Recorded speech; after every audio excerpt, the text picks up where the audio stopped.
نحمده ونصلي على رسوله الكريم اما بعد فقد قال الله تبارك وتعالى كما ورد في سورة الملك اعوذ بالله من الشيطان الرجيم بسم الله الرحمن الرحيم تبارك الذي بيده الملك وهو على كل شيء قدير الذي خلق الموت والحياة ليبلوكم أيكم أحسن عملا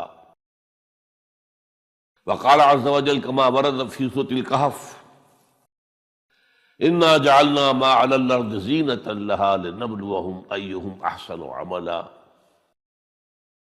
وقال عز وجل كما ورد في سورة البقرة وإذ ابتلى إبراهيم ربه بكلمات فأتمهن قال إني جاعلك للناس إماما إلى قوله تعالى إذ قال له ربه أسلم قال أسلمت لرب العالمين صدق الله العظيم رب اشرح لي صدري ويسر لي أمري واحلل عقدة من لساني يفقهوا قولي اللهم ربنا ألهمنا رشدنا وأعذنا من شرور أنفسنا اللهم أرنا الحق حقا وارزقنا اتباعه وأرنا الباطل باطلا وارزقنا اجتنابه آمین یا رب العالمین۔ دیکھیے فلسفہ تخلیق کیا ہے، اس کے دو حصے ہیں۔ ایک تو یہ کہ اس پوری کائنات کی تخلیق کی کیا علت ہے، کیا غایت ہے، کیا مقصد ہے، کس لیے یہ تخلیق کی اللہ نے، اس پر کہیں گفتگو قرآن میں نہیں ہوئی ہے، اور میرے علم کی حد تک کسی صحیح حدیث میں بھی اس موضوع کا ذکر نہیں ہے۔ البتہ ایک حدیث ہے، وہ حدیث جو محدثین کے بڑے کڑے معیار ہے کسی حدیث کو تسلیم کرنے کے ضمن میں، روایت کی شرائط، ان پر تو وہ حدیث پوری نہیں اترتی، لیکن اپنے مفہوم کے اعتبار سے، اپنے اصل مضمون کے اعتبار سے وہ اس درجے اہم ہے کہ اکثر مفسرین کرام نے، متکلمین حضرات نے، سب نے اس سے تسلیم کیا، کوٹ کیا۔ ویسے یہ بات میں نے اس سے پہلے آپ کو اصولاً ایک مرتبہ بتائی تھی، ہر سچی بات کا ثابت ہو جانا ضروری نہیں ہے۔ اگر کوئی حدیث اس معیار پر پوری نہیں اتری تو اس کا مطلب یہ نہیں کہ جھوٹی ہے۔ اسی لیے ہمارے ہاں دو اصطلاحات علیحدہ ہیں، ضعیف اور موضوع۔ موضوع وہ حدیث ہے جو گھڑی گئی ہے، جس کے بارے میں طے کر لیا محدثین نے کہ اس کی کوئی اثر ہے ہی نہیں، کوئی بنیاد ہے ہی نہیں، کوئی جڑ ہے ہی نہیں، یہ تو گھڑ لی گئی، موضوع وضع کی گئی۔ ظاہر بات ہے کہ اس حدیث کی طرف تو ہمیں دلچسپی ہوگی نہیں، نہ اس سے کوئی عقیدے کا مسئلہ طے ہوگا، نہ عمل کا فیصلہ طے ہوگا کہ کوئی شے حلال یا حرام اس حدیث کی روح سے ہو جائے۔ البتہ دوسری حدیث وہ ہے ضعیف ہے، یعنی ضعیف ہے اس معنی میں کہ اس کی سند پوری نہیں مل رہی۔ اب یہ چیز جو ہے میں بتا رہا ہوں آپ کو کہ یہ تو آپ کو دنیا میں ہمیشہ پیش آئے گا، آپ کسی وکیل سے پوچھ لیجئے، کوئی مقدمہ ہو ہی نہیں سکتا جب تک کچھ جھوٹ شامل نہ کیا جائے۔ خالص حقیقت کے اوپر کوئی کتنا ہی سچا مقدمہ ہو، آپ جیت نہیں سکتے۔ تو کسی شے کا ثابت نہ ہو سکنا روایتاً، یہ اس کی دلیل نہیں ہے کہ وہ موضوع ہے، معاذ اللہ، وہ ضعیف ہے۔ اس ضعیف کا مطلب کیا ہے؟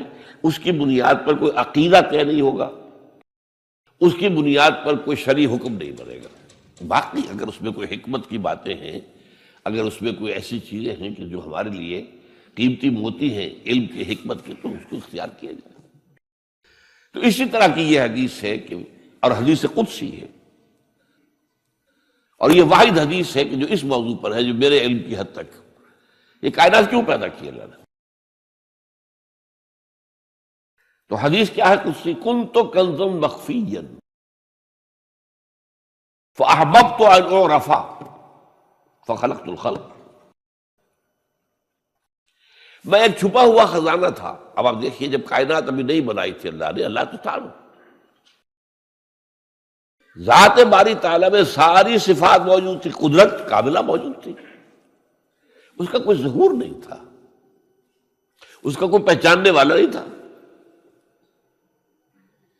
کنت کنزا مخفیا، کنز خزانہ، چھپا ہوا خزانہ، فاحببت ان اعرف، تو میں نے یہ چاہا کہ مجھے پہچانا جائے، مجھے کچھ لوگ پہچاننے والے تو ہوں نا۔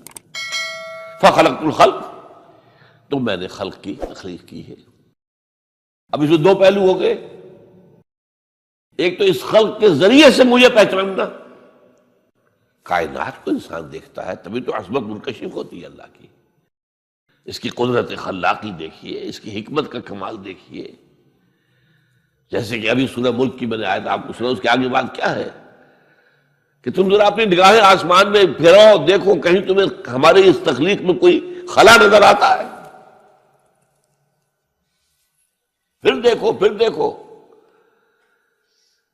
تمہاری نگاہیں تھک ہار کر واپس آ جائیں گی، تمہیں کہیں کوئی خلا نظر نہیں آئے گی۔ اتنی کامل تخلیق۔ تو اگر کامل تخلیق ہے تو کامل تو اللہ کی ذات ہوئی نا، جس نے اس کو پیدا کیا ہے۔ ایک تو اس کائنات سے اللہ کو پہچانا جائے، اور ایک کو پہچاننے والا بھی تو ہونا، وہ ہے آدم۔ اسی لیے تخلیق کا کمال، نقطہ عروج، کلائمیکس آدم، انسان، اس کو عقل دی، اپنی عقل سے دیکھو، پہچانا۔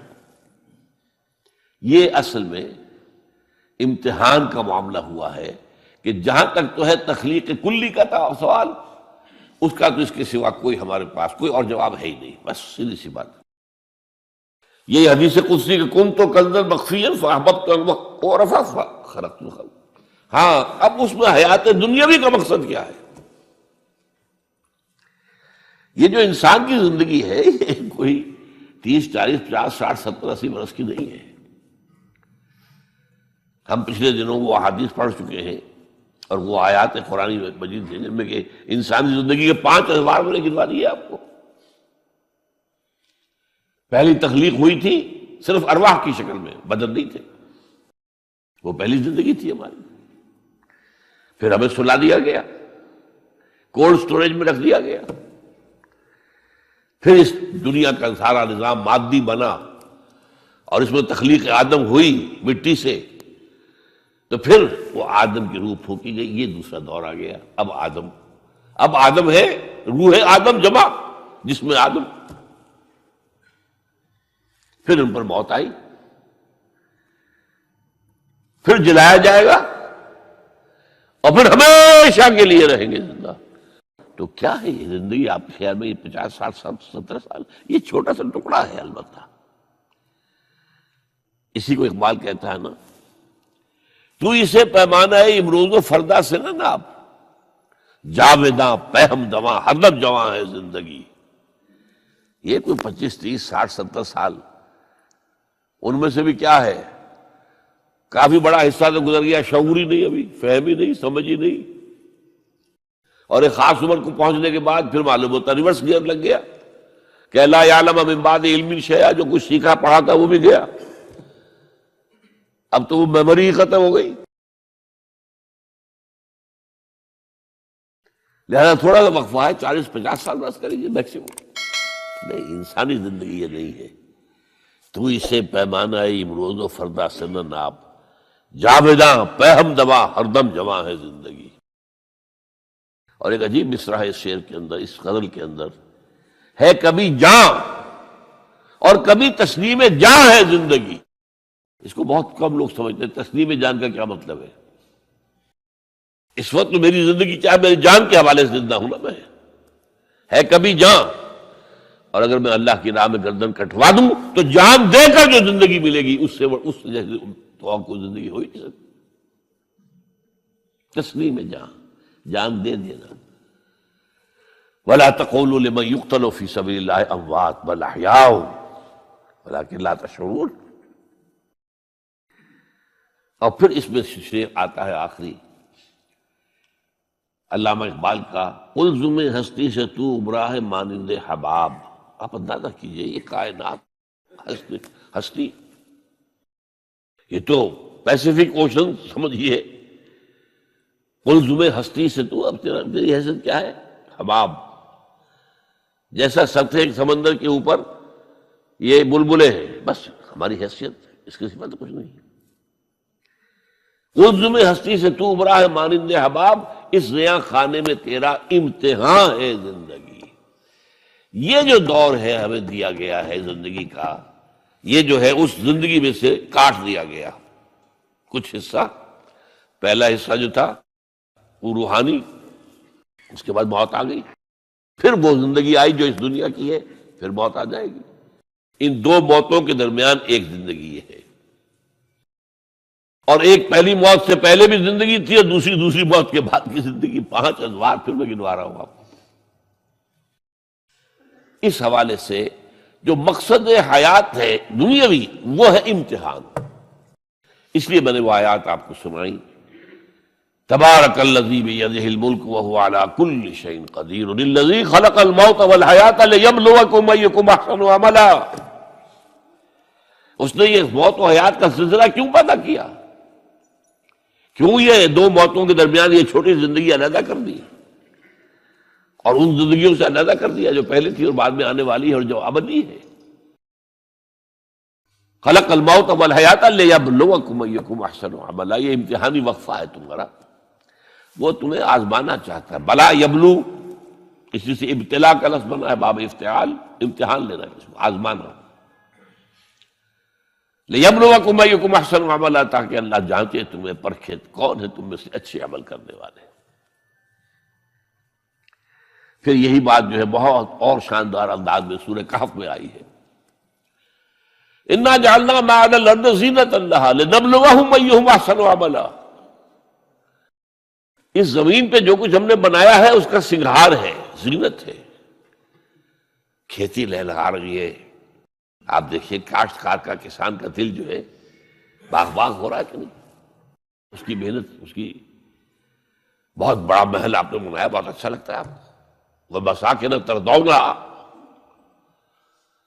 یہ ساری چیزیں زندگی، اور آج آپ کو معلوم ہے جتنا یہ دجالی زمانہ آ رہا ہے ہم پر، اتنی ہی زندگی زیادہ پرکشش، زیادہ اٹریکٹیو۔ امریکہ میں جا کر دیکھیے، آدمی مبہوت ہو جائے گا۔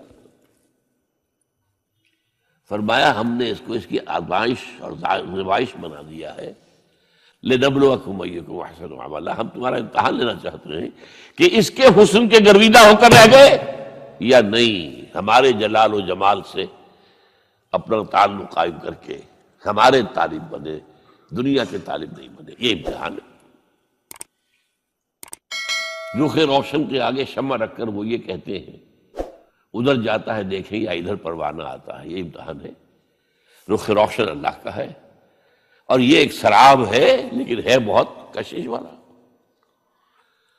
جہاں بھی آپ جائیں گے ویسٹ میں، آپ دبئی میں جا کر آدمی ہوش و حواس میں قائم نہیں رہتے انسان، تو آپ کے اتنے قریب آ گیا معاملہ۔ پہلے جا کے امریکہ جا کر دیکھنا ہوتا تھا، اب تو یہ لاہور سے 3 گھنٹے کی فلائٹ ہے۔ اللہ خیر صلی اللہ، دیکھیے جا کر کس قدر پرکشش ہے، زندگی کا امتحان کتنا سخت ہو گیا۔ اس لیے کہ ظاہر بات ہے جتنی یہ پرکشش ہوگی اتنی ہی آپ کے گم ہو جانے کا امکان زیادہ ہوگا۔ کافر کی یہ پہچان کہ آفاق میں گم ہے، اور مومن کی یہ پہچان کہ گم اس میں ہے آفاق۔ وہ دنیا میں رہتا ہے لیکن دنیا سے بالاتر ہو کر رہتا ہے، بازار سے گزرا ہوں، خریدار نہیں۔ یہ جو انسانی زندگی کا یہ جو دنیاوی حصہ ہے، تو گویا کہ اس کا مقصد کیا ہے وہ واضح ہے، قرآن نے واضح کیا، ابتلا، آزمائش، لنبلوکم ایکم احسن عملا۔ اس کام کے لیے ہم نے دنیا کے اندر آرائش بھی پیدا کر دی، زیبائش بھی پیدا کر دی۔ تمہارا امتحان ہے، تم ہم سے لو لگاتے ہو، ہم سے محبت کرتے ہو، والذین آمنوا اشد حبا للہ، یا تمہارے دل پر تسلط ہو جاتا ہے اس دنیا کی اور مال و دولت کی محبت کا، بس تو گئے تو ادھر گئے یا ادھر آئے، either you are with us or against us۔ دنیا کے ہو گئے تو ہمارے خلاف، آواز تو نہ رہے پھر۔ اب اس میں آپ کو گنواتا ہوں یہ امتحانات کرے، کون کون سے امتحان ہیں جن سے انسان گزرتا ہے، جس کا میں نے کہا ہے کامل مرقع ہے حضرت ابراہیم علیہ السلام کی شخصیت، ان کی زندگی۔ سب سے پہلا انسان کا امتحان جو ہے اس کے عقل کا، شعور کا، اس کے فہم کا، اس کی فطرت کا، اس کی جبلت کا، وہ کیا ہے؟ اس دنیا میں آنکھیں کھولنے کے بعد اللہ تعالی پر ایمان لاتا ہے یا نہیں؟ اللہ کو پہچانتا ہے کہ نہیں؟ میرا خالق کون؟ میرا مالک کون؟ میرا پیدا کرنے والا کون؟ کون میرا محبوب ہے؟ کون میرا مقصود ہے؟ کون میرا مطلوب ہے؟ کون میرا حاکم ہے؟ کون میرا آقا ہے؟ کون ہے قانون دینے والا؟ کون ہے ہدایت دینے والا؟ یہ پہچان لینا عقل و فطرت کا پہلا امتحان ہے جس سے انسان گزرتا ہے۔ اور ظاہر بات، یہ امتحان جتنا کسی ماحول میں گمراہی، شرک، کفر کے تہ برتہ اندھیرے ہوں گے، اتنا ہی امتحان سخت ہوگا۔ آپ مسلمانوں کے ماحول میں رہ رہے ہیں تو ٹھیک ہے، مسلمان بھی اب دنیا پرست بن گئے ہیں، یا جو بھی آپ کہیں، حقیقی مسلمان تو دیکھنے کو نہیں ملتا، پھر بھی بہرحال اسلام تو ہے نا یہاں۔ کسی نہ کسی دیکھ کو تو چیز کو تو اللہ یاد آ جاتا ہے، کبھی نہ کبھی تو کسی کی بات ہی دل میں اتر جاتی ہے۔ کوئی اللہ کا بندہ جو ہے خلوص و اخلاص سے کہتا ہے بات، اور وہ آپ کے دل میں اتر گئی۔ آپ ایسے معاشرے کا تصور کیجیے جہاں سرے سے ہدایت ہے ہی نہیں، کفر ہی کفر ہے، شرک ہی شرک ہے، باطل ہی باطل ہے۔ اس میں ایک شخص آنکھ کھولے اور پھر وہاں وہ خالق حقیقی کو پہچان لے، یہ ہے سب سے بڑی کامیابی۔